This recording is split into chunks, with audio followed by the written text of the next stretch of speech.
ವಾರಾಯಿ ಪಂಜುರ್ಲಿಯ ಬಗ್ಗೆ ಮಾತಾಡಿದ್ರು. ತುಳುನಾಡಿನ ಇತಿಹಾಸದಲ್ಲಿ ದೈವಾರಾಧನೆ ಎಂಬುದು ಒಂದು ಕಾಲದಲ್ಲಿ ಇಲ್ಲಿಯ ಮೂಲ ನಿವಾಸಿಗಳು ಮುಖಕ್ಕೆ ಬಣ್ಣ ಬರೆದು ಅವರೇ ತಿನ್ನುವ ಆಹಾರವನ್ನು ಕೊಟ್ಟು ಅವರೇ ಸಂಧಿಪಾರ್ಧನನ್ನು ಮಗುವನ್ನು ಜೋಗುಲು ಆಡಿದಾಗ ಸಂಧಿಪಾರ್ಧನ ಮಾಡಿ ಒಂದು ಮೂಲ ನಿಯಮದಿಂದ ಬಂದಂತ.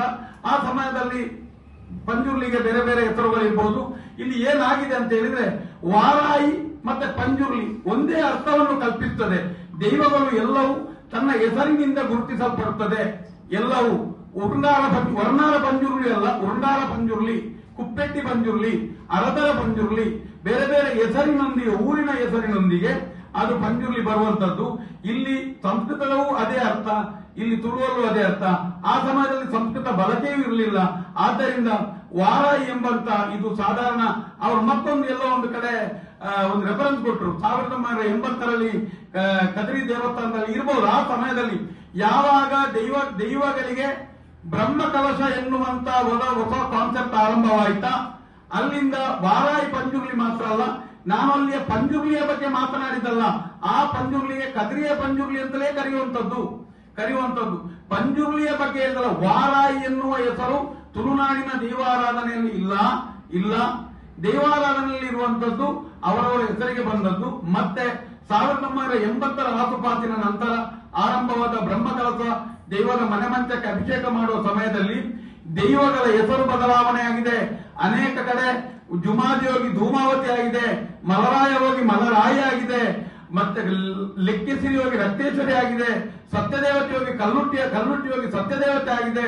ಅನೇಕ ಕಡೆಗಳಲ್ಲಿ ಮುಂಡದಾಯ, ಕೊಡಮಂದಾಯ, ಕೊಡಮಂದಾಯ, ಈಗ ಬೇರೆ ಬೇರೆ ದಾಯ ಇದ್ದದ್ದೆಲ್ಲವೂ ತಾಯಿ ಮಾಡಿ ಹೂವಿನ ಪೂಜೆಯ ಆಸೆಯಲ್ಲಿ ಎಲ್ಲ ದೈವಗಳನ್ನು ಸ್ತ್ರೀ ರೂಪದಲ್ಲಿ ಕರೆದು ಅದಕ್ಕೆ ಹೂವಿನ ಪೂಜೆಯ ಸಂಕಲ್ಪ ಆರಂಭವಾದದ್ದೇ.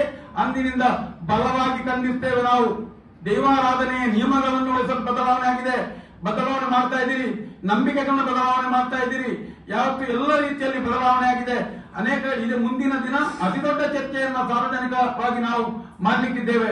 ಅದೇ ರೀತಿ ವಾರಾಯಿ ಪಂಜುರ್ಲಿ ಅಂತ ಇಲ್ಲ, ಪಂಜುರ್ಲಿ ಎಂಬುದು ಅದು ಮತ್ತೆ ಇಟ್ಟ ಹೆಸರು. ಯಾಕೆ ಇಟ್ಟಿದ್ದಾರೆ ಅದು ಸರಿಯಾ ತಪ್ಪ ಅದು ನನ್ನ ವಿಚಾರ ಅಲ್ಲ. ಆದರೆ ಹೇಳಿದ ಮಾತಿಗೆ ನಾನು ಸ್ಪಷ್ಟವಾಗಿ ಬದ್ಧನಿದ್ದೇನೆ. ಕೊಡಮಂದಾಯನ ಹೆಸರು ಬದಲಾಗಿದೆ, ಕೂಷ್ಮಾಂಡಿನಿ ಅಂತ ಆಗಿದೆ.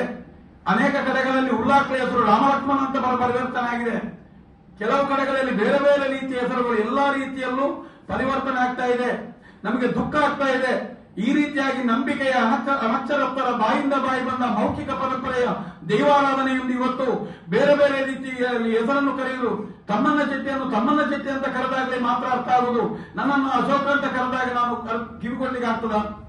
ಇವತ್ತು ಎಲ್ಲ ಕಡೆ ಜುಮಾತಿಯೊಂದು ಧೂಮಾವತಿ ಆದದ್ದು, ಮಲರಾಯ ಆದದ್ದು. ಇದನ್ನು ಯಾರು ಕೇಳುವಂತದ್ದು? ಇವತ್ತು ಬಹುಶಃ ಎಲ್ಲ ಈ ಗುತ್ತಿನವರೆಲ್ಲ ಮುಂದಿನ ದಿನ ಇದರ ಬಗ್ಗೆ ಸ್ಪಷ್ಟವಾದ ಚಿಂತನೆ ಮಾಡಬೇಕು. ಇನ್ನೊಂದು ಕಡೆ ಎಲ್ಲ ಒಂದು ಕಡೆ ಬಂತು, ಅಲ್ಲಿ ಜಾಲಂದಾಯ ಹಿಂಗಾರ ಹಾರಿಸಿ ನಮಗೆ ಅಪ್ಪನೆ ಕೊಟ್ಟರು ಅಂತ, ಹಿಂಗಾರ ಹಾರಿಸಿ ಅಪ್ಪನೆ ಕೊಟ್ಟರು ಅಂತ. ಮಾತನಾಡುವ ದೈವಕ್ಕೆ ಜ್ಯೋತಿಷ್ಯ ಇಲ್ಲ, ಮಾತನಾಡುವ ದೈವಕ್ಕೆ ಹೂವಿನ ಸನ್ನೆಗಳಿಲ್ಲ. ಅದು ಮಾತಾಡ್ತದೆ ನಿಯಮವೇ. ಹಾಗಂತೇಳಿ ಒಂದು ವೇಳೆ ಈಗ ನಮ್ಮ ಪತ್ತನಾದಿ ಆದ ನಂತರ ಸೋನದೀಪದ ಮಧ್ಯದಲ್ಲಿ ಭಂಡಾರಗಳು ನೇಮಗಳು ನಡೆಯುವುದಿಲ್ಲ. ಆ ಸಮಯದಲ್ಲಿ ಗ್ರಾಮದಲ್ಲಿ ಏನಾದರೂ ಒಂದು ತೀರ್ಮಾನ ತೆಗೊಳ್ಬೇಕಿದ್ರೆ ಹೂಕಟ್ಟು ಹಾಕುವಂತ ನಿಯಮಗಳಿರುವಂತದ್ದು.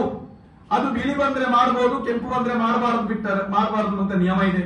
ಆದರೆ ಎಲ್ಲಿಯೂ ದರ್ಶನದಲ್ಲಾಗ್ಲಿ ಕಟ್ಟಿ ನೇಮದಲ್ಲಾಗ್ಲಿ ದೈವ ಅಪ್ಪನೆ ಕೊಡಲು ನೇರ ಮಾತಾಡ್ತದೆ. ಅಲ್ಲಿ ಯಾವುದೇ ಒಂದು ಗೊಂದಲಗಳಿಲ್ಲ. ಅದರಲ್ಲಿ ಕೇಳಿದಾಗ ಅದು ಅಪ್ಪನೆಯನ್ನು ಕೊಡ್ತದೆ. ಆದ್ದರಿಂದ ಹಿಂಗಾರ ಹಾರಿಸುವಂತ ಕ್ರಮವು ದೈವಾರಾಧನೆಯಲ್ಲಿ ಇಲ್ಲ ಅಂತ ಹೇಳುವಂಥದ್ದು.